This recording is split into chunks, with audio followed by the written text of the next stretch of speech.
and French consuls general to ensure that they are fully apprised and that their concerns are being addressed. The outpouring of support in this highly complex search operation has been robust and immensely appreciated. We are grateful for the rapid mobilization of experts on the undersea search and rescue, and we thank all of the agencies and personnel for their role in the response. We're also incredibly grateful for the full spectrum of international assistance that's been provided. The ROVs will remain on scene and continue to gather information. Again, our most heartfelt condolences go out to the loved ones of the crew. We'll now take questions. What about the recovery? Can you talk about delays in reporting the vessel missing and what impact that had on the recovery? This was a incredibly complex case, and we're still working to develop the details for the timeline involved with this casualty and the response. And so we'll provide that information. The recovery of the body. James Mack, Ocean Sky News. John, what other debris has been found? And have you found trace of those who were? So this is an incredibly complex operating environment on the seafloor, over 2 miles beneath the surface. And so the remote operating vehicle has been searching, and it is highly capable. And we've been able to classify parts of the pressure chamber for the Titan submersible. Let me refer to one of my undersea experts here, Mr. Paul Hankin, to talk about the nature of some of the debris.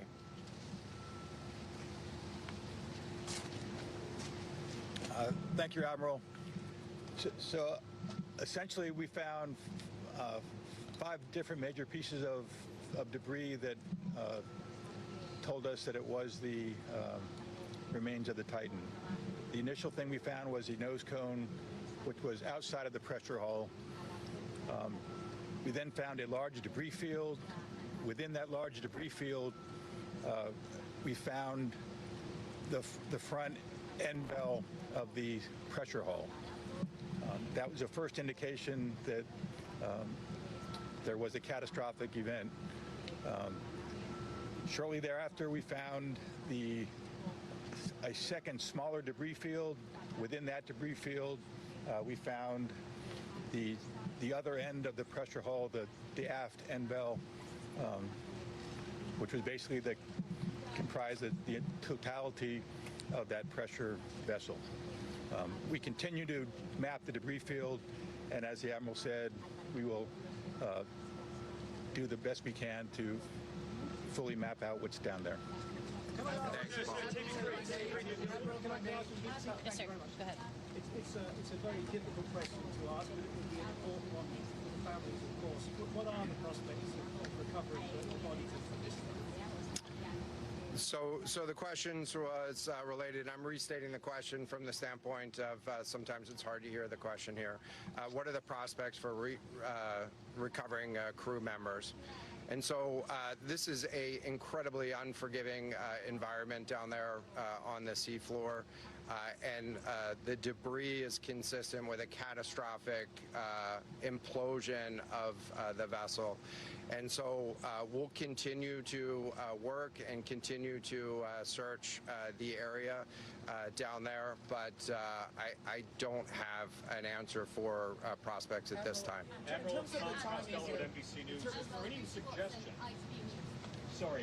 suggestion at all that the sub itself collided with the wreckage of Titanic, or that instead it might have imploded above the wreckage and then rained down nearby?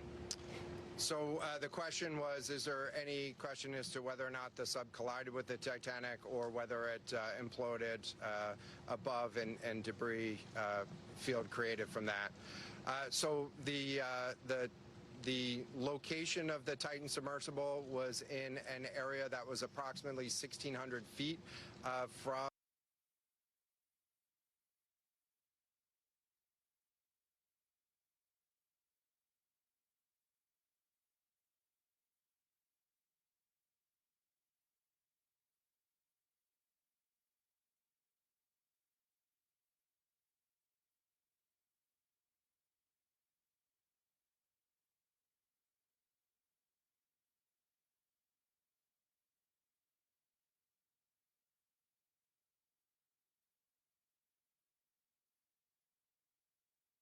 off the bow of Titanic. It's in an area where there is not any debris of Titanic. It is a smooth bottom.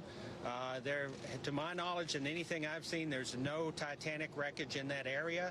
And again, 200 plus meters from the bow, and consistent with the location of last communication for an implosion in the water column. And the size of the debris field is consistent with that implosion in the water column. What would cause the question? In implosion? terms of the timing here, you say that this was a catastrophic implosion, and I know it's early on, but is it your estimation that this happened right at the moment when they lost contact, an hour and 45 minutes after their descent? So the question was about the timing of the catastrophic implosion. Right now, it is too early to tell with that.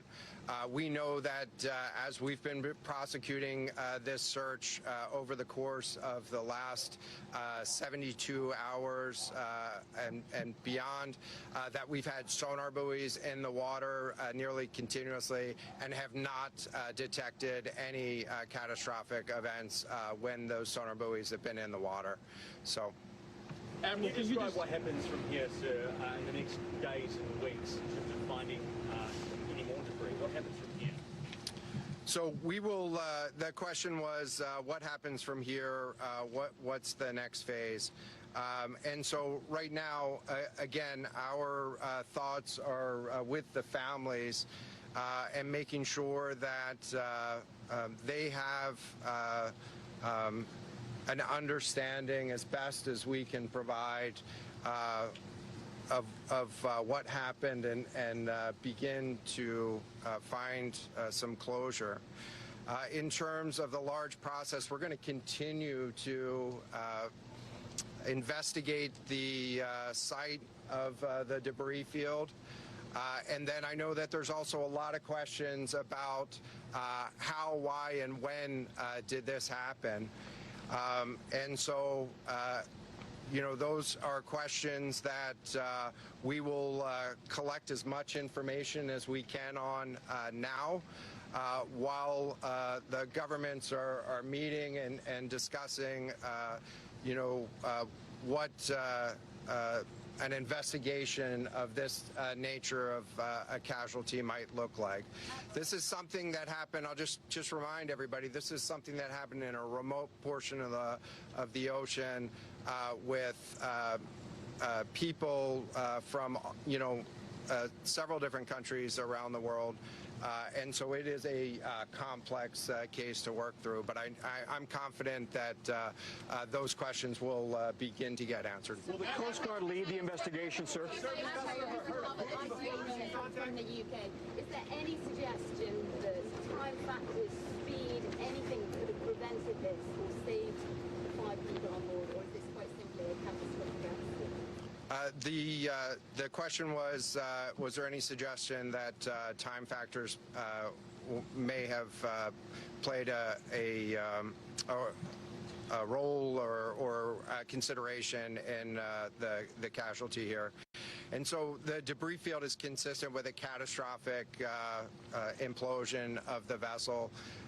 Again, while we were prosecuting the search, we had listening devices in the water throughout and did not hear any signs of catastrophic failure from those. And so we're going to continue to investigate, or we're going to continue to document the information there and understand, based on all the information we have, the timeline.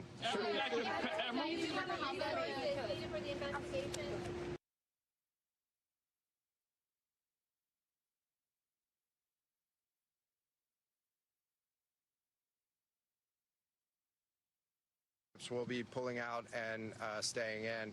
And so it's too early for me to talk about an investigation. That's a decision that's going to be taken outside of the search and efforts that I was leading. But we do have a number of vessels. We have 9 vessels on the scene right now. We had medical personnel on scene. We had other technicians on scene. And so we will begin to demobilize personnel and vessels from the scene over the course of the next 24 hours.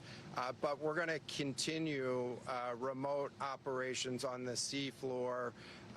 And I don't have a timeline for when we would intend to stop remote operations on the seafloor at this point. As a result of this, do you think there should be changes in the way these are safety rated or inspected so that this won't happen again? Yeah, the question was essentially about do you think that there should be changes in safety ratings or inspection for these standards? I know that there's a lot of questions about why, how, when this happened, and the members of the Unified Command, have those questions too as professionals and experts that work in this environment. And this is an incredibly difficult and dangerous environment to work in out there. But those questions about the regulations that apply and the standards, that's going to be, I'm sure, focus of future review. Right now, we're focused on documenting the scene and continuing the subfloor. I know we don't know the timing here. We don't know the timing here, but there was the banging noises yesterday that redirected and redeployed the ROVs to this area. Is there anything conclusive in those noises, and did that redirection and then finding this debris field today all help?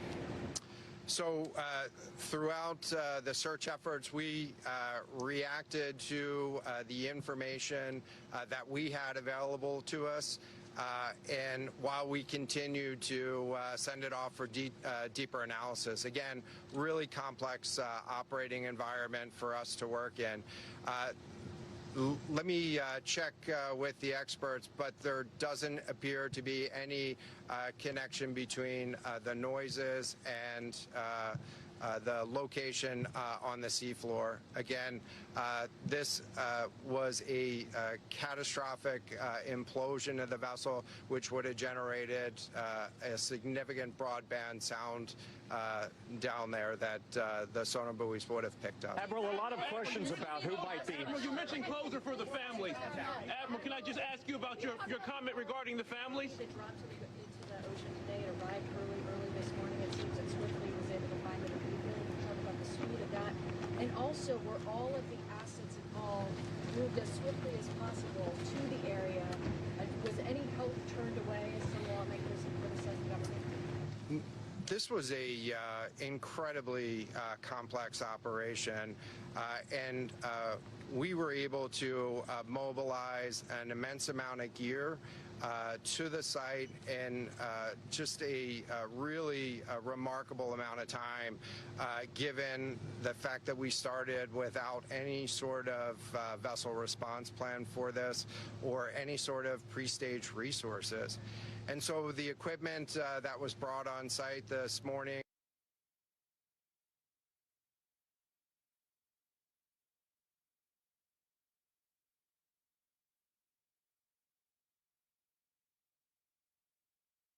arms and resources on it, and it, we had to transport it here through C-17 aircraft. This is 2 aircraft that it took to get this up here. And so we've really had the right gear on site and worked as swiftly as possible to bring all of the capabilities that we had to bear to this search and rescue effort. And it was just a huge international and interagency effort to make this happen. happen. So I'm really grateful for all of the responders that came out to support this and really search for the vessel. It is a difficult day for all of us. And it's especially difficult for the families, and our thoughts are with the families today. But this was an immense support, and we had the right gear on the bottom to find it. So Admiral, you mentioned Admiral. Will you attempt to recover the bodies, can we ask you, though? The victims, will they be recovered? Thank you so much, everyone, for attending this afternoon. There are no future planned press conferences. Updates will be shared to the USCG Northeast Twitter page, and our staff will be available to take down any questions following this. Can you Thank spell you. and give us the names of each gentleman? I have no sound. I can get that back. A grim update from the Unified Search Command Center in Boston. The Titan, that tiny submersible that has been missing since Sunday, is lost, along with the 5 crew members. Officials confirming the presumption that the entire crew, all 5 people on board, have died. This after a remotely operated vehicle was able to spot the beginning of what they now describe as a debris field. First, a tail cone about 1,600 feet off the bow of the Titanic wreckage on the seafloor. Then other debris revealed itself, confirming this awful news we have just received. Let's go to Tom Costello. He was at that Coast Guard briefing in Boston. What else stood out to you? Well, a couple of things. I think they are suggesting, in fact, that the implosion apparently occurred well above or away from the wreckage of the Titanic itself. So it was not a situation where some had speculated, did this mini sub crash into the wreckage of the Titanic? That doesn't appear to be the case, because it was 1,600 feet away, and they think it happened in the water column, is what they said. So clearly above the actual floor of the ocean. And the other interesting thing that I thought that stood out is that they said at the moment they haven't yet determined who will be the lead on conducting an investigation, that there are multiple countries involved here. You've got the French, you've got the British, of course, the Canadians, and the U.S., and that there will have to be some international agreement. These are international waters about who might move forward with an investigation. And then the last question I attempted there, which wasn't answered, is will there be an effort to recover the bodies? That may be difficult simply because of the incredible logistics. We're talking about depths 2.5 miles deep. You cannot put a diver in that water, of course. They would be crushed by the pressure. Trying to recover the bodies with a drone pick out and grab something, but the damage or the risk rather would be grave. All right, Tom Costello in Boston. Thanks. That concludes this NBC News special report. More coverage on our streaming network, NBC News Now, and tonight on NBC Nightly News. I'm Lester Holt in New York. Thank you for watching, and good day.